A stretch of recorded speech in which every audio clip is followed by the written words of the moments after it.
Do you think it is appropriate to sign $50 million of spending to fight the Trump administration while also asking the federal government for $40 billion in fire relief aid?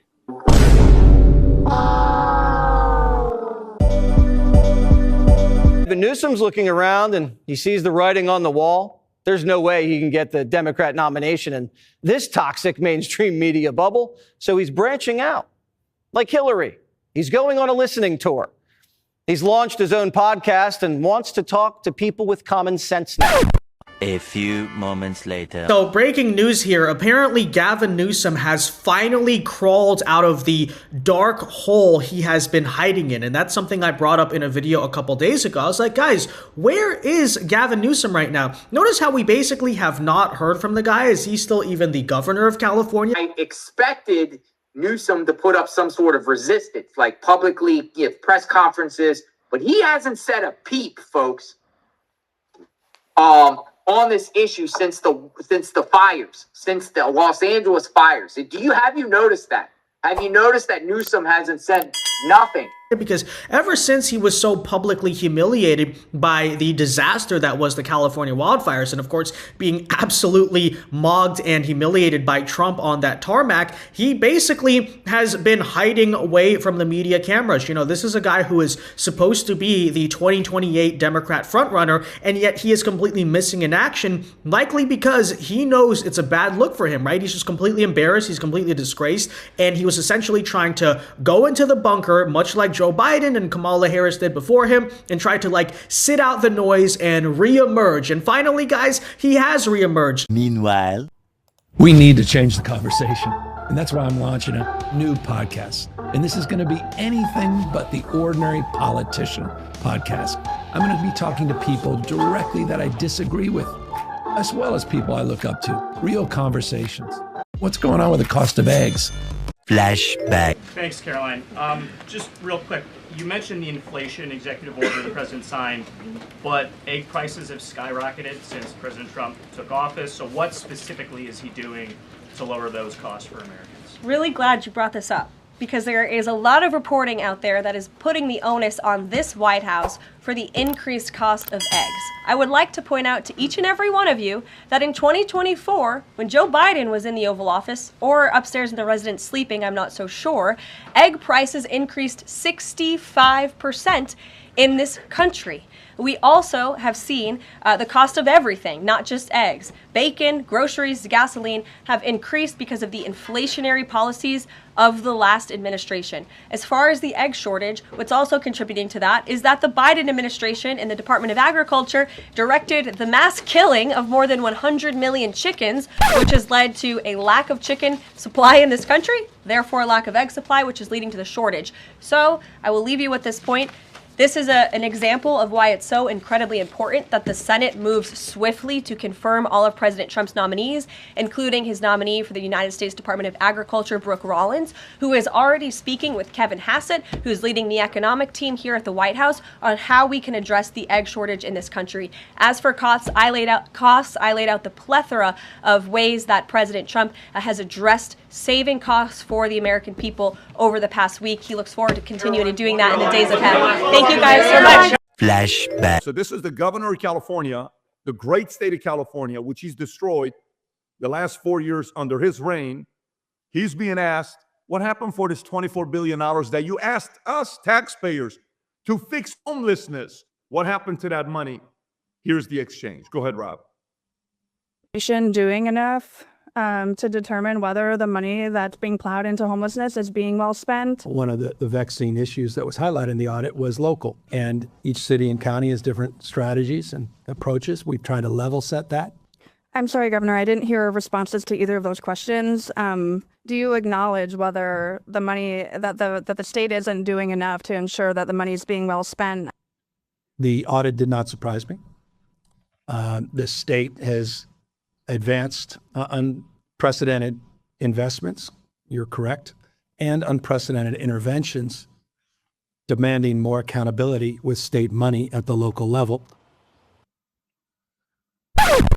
Yeah. What does that mean, buddy? Tom, what are your thoughts on Newsom and how he's being held accountable with the money and still doesn't give any answers? Well, guess what? The questions that are being asked publicly of Gavin Newsom are the ones that are being asked privately by people that are leaking out all over the place about Kamala Harris. What you saw in the Kamala Harris campaign, you take a big stack of money, you give it to bureaucrats and politicians, and they spend it on micro programs and stuff. And there's consultants and there's skim all over that. We saw it in the Harris campaign. Take the billion in the Harris campaign that disappeared, multiply it by 20 over a couple of years. That's what's happening in California. There are consultants in that was lost. There are individual cities that each did things their own way, which was wasteful. You know, the whole point of a state government is to say, we're going to do it this way in every city, and you get some efficiencies like that. If you run a business like that, Pat, you ran an incredibly successful, great nationwide insurance, you know, with one playbook for sales, you had everybody marching together doing it. That's not how it works. You could have a Republican city in Orange County, they get money. You could have a Democrat city in Santa Barbara, they get money, and then they do it themselves. And then they pay their own consultants. And it's waste and it's grab and it's a lack of leadership. And that's what he doesn't want to own up to. And it seems to me that even as Gavin Newsom crawls out of hiding, he still understands he's not in a very good position and he seems to be in a desperate panic. What are the impacts, real impacts to you around tariffs? What power does an executive order really have?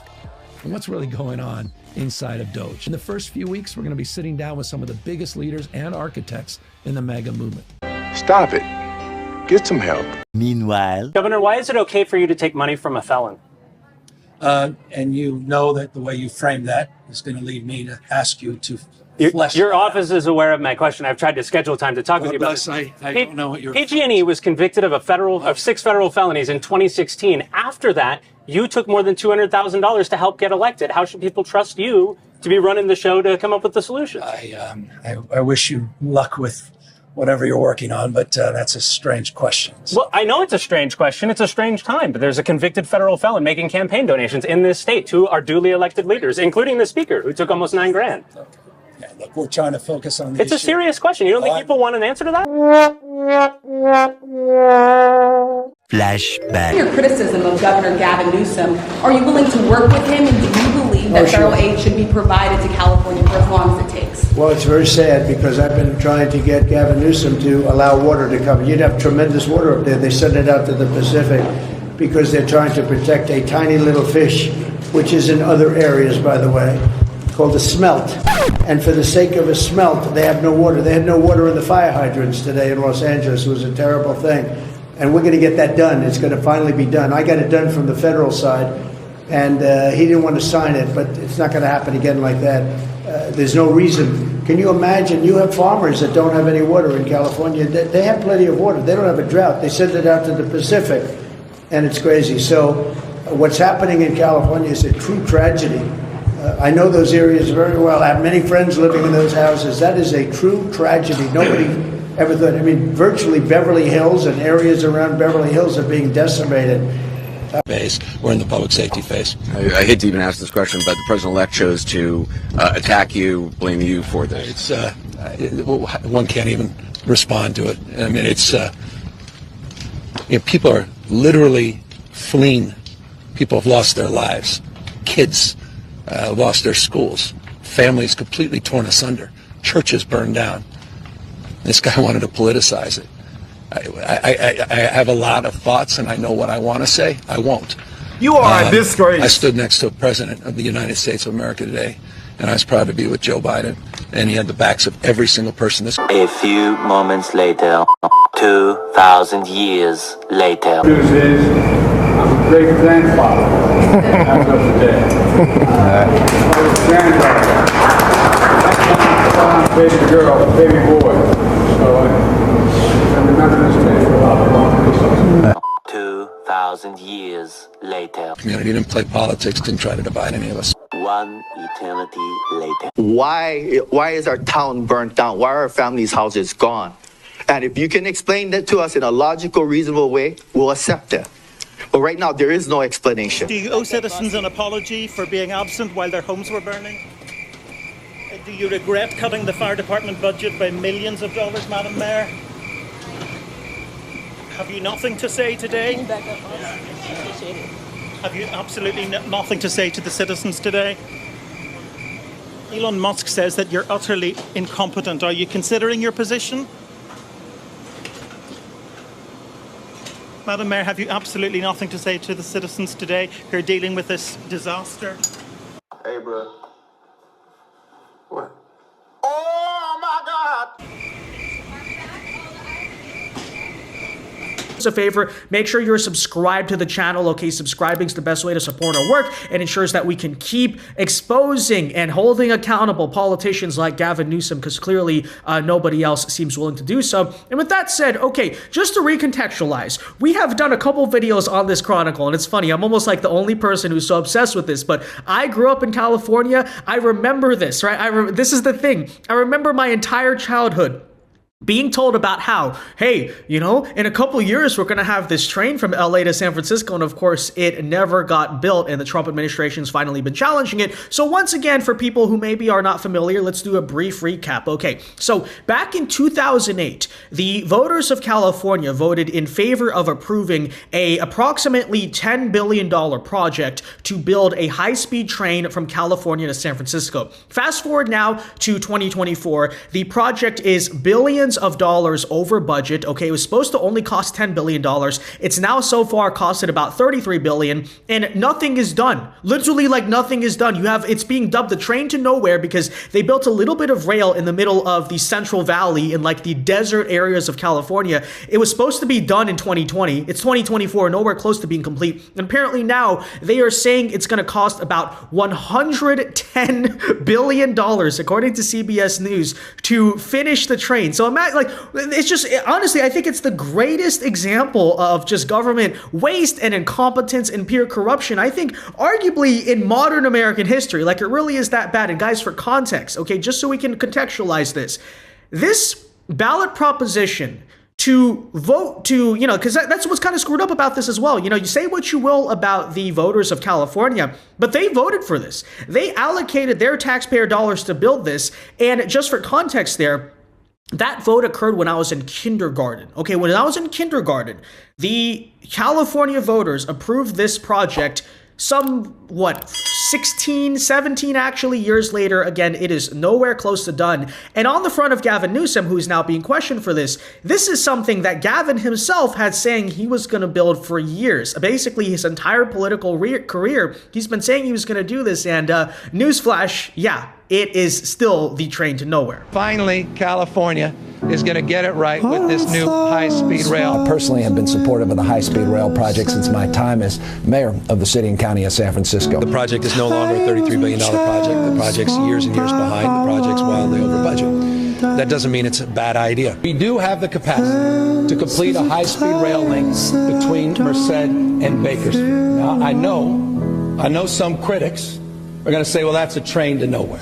Yeah, so obviously a complete joke, a major scandal, just a total pure example of government corruption, as we said. I think everyone understands that by now. But a story we've been covering for a couple of different videos now is the ways in which Donald Trump went out and said he wants to investigate this project. He wants a full audit of what's going on, because obviously it's a legitimate question. Of course, what is going on? So recently, as we covered over the weekend, he sent his transportation secretary, Sean Duffy, to, go to California, kind of announce the start of this investigation into the waste that has happened, the abuse, specifically, probably some investigations into Gavin Newsom himself are going on there. And ironically, the cronies of Newsom, like the professional Democrat activist protesters, actually showed up to this press conference, and very ironically, like I said, protested against the Trump administration trying to investigate what is going on here, but they were chanting as it was happening, build the rail, build the rail. So they want this project to be done, but they are pissed at the people who are holding accountable the California Democrat state government who has not gotten it done. So here's a brief recap of that as well. I want to address the protesters for a moment, if I could. I think they were chanting, build the rail. It's been 17 years and $16 billion. And I want to address the protesters for a moment, if I could. I think they were chanting, build the rail. It's been 17 years and $16 billion. And no rail has been built. So if you want to go protest somewhere, if you want to shout at someone, go to the governor's mansion. Go talk to Democrats in the legislature who have brought us this crappy project. Right, so we've seen over the course of the last month what Doge has exposed with regard to fraud, waste, and abuse. And we're done with it. And you know what? You're going to have people who love fraud, who love waste, who love trains to nowhere. But all of us up here, we do not love fraud, waste, and abuse. We are going to use the taxpayer money efficiently and effectively, and this is a boondoggle. I just still cannot get over the stupidity of these California voters, if that's even what they are. I don't know. Like I said, who knows? They might just be professional activists there. But the stupidity and the irony of them chanting, build the rail at the Trump administration. Meanwhile, why aren't you outside the governor's mansion? Why aren't you outside, like you said there, right? The California state legislature bringing this up, because it's not our fault the rail hasn't been built. This has not been the job of the federal government. Like, they've been allocating some funds for it, which frankly they shouldn't at this point. It's like sunk cost fallacy. Why do we keep giving money to California that's not even being used? It's not even being used to yield effective results. I don't know what's happening to it. Probably being funneled to non-government organizations, right? NGOs that are ultimately going back to line the pockets of the campaign coffers of these California Democrats. But that's just a conspiracy theory. Don't believe me on that. But whatever. Okay. But nonetheless, so this is what's now happening, is despite all of the public opposition to people who apparently want this rail to be built, but don't want to figure out why it hasn't been built, and somehow just magically, like, if Donald Trump just got out of the way, apparently this rail would just spawn and appear overnight. I don't know, whatever. But finally, guys, in response to all of that, I'm not sure if Gavin Newsom sees this as a crisis situation or something where it's like, oh no, people are catching on to me. Maybe I need to go out and say something. Today, again, he finally crawled out of that hole he has been hiding in to respond to President Trump trying to audit the high-speed rail system and project and all that. And take a listen to the stupidity out of Gavin Newsom's mouth, because it's just phenomenal to witness. As it relates to the issues of audits, I mean, I was commenting when I was with President Trump. We talked about the high-speed rail, and there was some discussion before the public presentation on high-speed rail last week around audits. I think we've been audited 100 times there. Happy to see another audit. At a certain point, you have audit fatigue. I think at the end of the day, people want outcomes and they want results for their money spent. Audits for audit's sake service no one, just services headlines. What people want is problems solved, and they want to see it. They want to believe it. They don't want to hear it, and they don't want to hear excuses and rhetoric.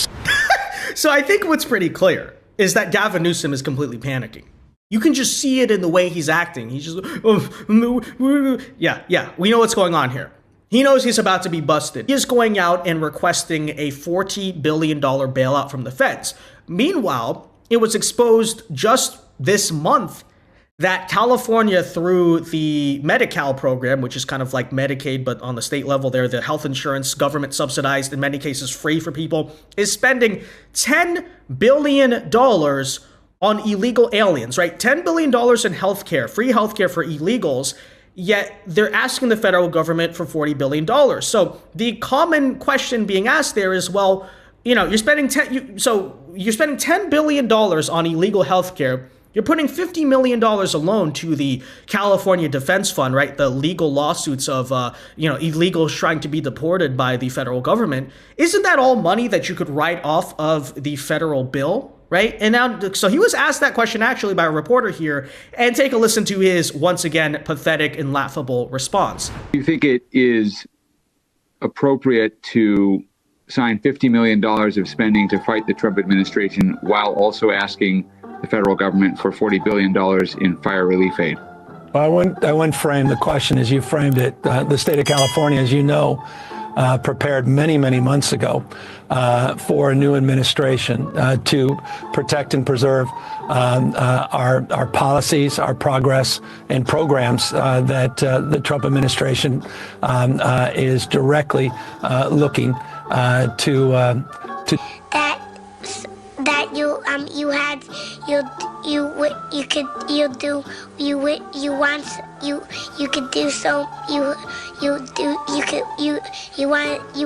him to do you so much you could do anything. Deviate from. This is well-treaded territory. We were involved. I wasn't as governor.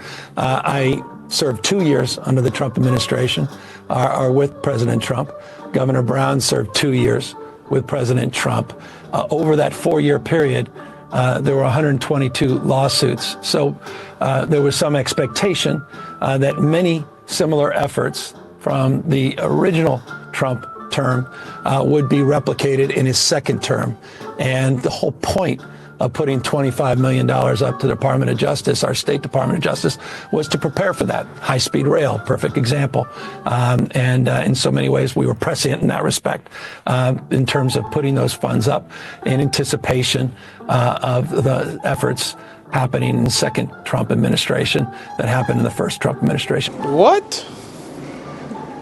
Bro, what are you talking about, man? As relates to the additional $25 million, that is not specific to Trump. It's about protecting people's rights. It's about getting people to get the kind of private support they need from nonprofits and other local organizations to address their anxieties and fears. And that was done in council and partnership with the legislature. Now, on this specific... What even was that response? Just total word salad. We need to protect people's feelings while people's homes are lost, and federal government, please give us money, even though we're wasting money as we speak. And I'm basically admitting that that's what I'm doing. But I'm so slick, right, as we're told, and I'm supposed to be the president, so, just don't ask me any questions, please. Seriously? Gavin Newsom's looking around and he sees the writing on the wall. There's no way he can get the Democrat nomination in this toxic mainstream media bubble, so he's branching out. Like Hillary, he's going on a listening tour. He's launched his own podcast and wants to talk to people with common sense now. We need to change the conversation. And that's why I'm launching a new podcast. And this is going to be anything but the ordinary politician podcast. I'm going to be talking to people directly that I disagree with, as well as people I look up to. Real conversations. What's going on with the cost of eggs? What are the impacts, real impacts to you around tariffs? What power does an executive order really have? And what's really going on inside of Doge? In the first few weeks, we're going to be sitting down with some of the biggest leaders and architects in the MAGA movement. White House Press Secretary Caroline Leavitt joins us now. Caroline, will you be joining Newsom soon, too, on his podcast? Hey, I haven't received an invitation yet, Jesse, but well, look who decided to wake up and smell a little bit of common sense. And this is the Donald Trump playbook, I may add. President Trump owned this non-traditional media lane during the campaign. He sat down for a plethora of podcasts with big names, having real conversations with real people. And it was clearly a winning strategy. We welcome the Democrats aboard, but there's a lot of legacy media outlets in this city who are still not welcoming podcast hosts and non-traditional media voices. They're a little upset about the changes we've made at the White House, but they are welcome to cover this administration. Yeah, I mean, the Associated Press says you're restricting access to the president and you're restricting access of the free press. It's a very hard argument to make when the president of the United States holds press conferences himself for more than an hour, sometimes multiple times a day, and takes questions from an array of journalists from outlets on the left and on the right. This is the most accessible and transparent administration in history, and anybody who just watches the television can see that, except for the Associated Press, I guess. Even a judge, a federal judge in Washington, D.C., sided with us in saying that the Associated Press or any outlet does not have a legal right to go into the Oval Office and ask the president questions. It is a privilege, and it's a privilege that has unfortunately been restricted by this group of D.C.-based journalists who call themselves the White House Correspondents Association and have had a monopoly over the White House and its press access. Not anymore. Yesterday, we announced that the White House is now going to control the pool rotation of reporters who get to fly on Air Force One, get to go into the Oval Office and ask President Trump questions. And we are going to keep the legacy media outlets around because we're not afraid to take questions from anybody. But we're also going to add those new voices in the mix who deserve to be there and who are excited about the privilege of enjoying this Trump Sure. administration and asking the president of the United States questions. Well, there's a lot to enjoy, but before we let you go, Caroline, how honorable is it for Jake Tapper to participate in the Joe Biden cover-up and then get paid to write a book about the Joe Biden cover-up? Kudos to Jake, because as you said, he was paid for lying. Now I guess he's paid for finally telling the truth. But he owes Laura Trump, my dear friend and the daughter-in-law of the president, an apology. You played the clip, and he tried to get the American people not to believe our own eyes. And there's a lot more journalists in this city who did as well. They lost a lot of credibility because of it, and Jake Tapper is surely one of them. Well, he lost credibility, but then he got a big paycheck for it. Thank you very much, Caroline. Good to see you, and keep up the great work at these briefings.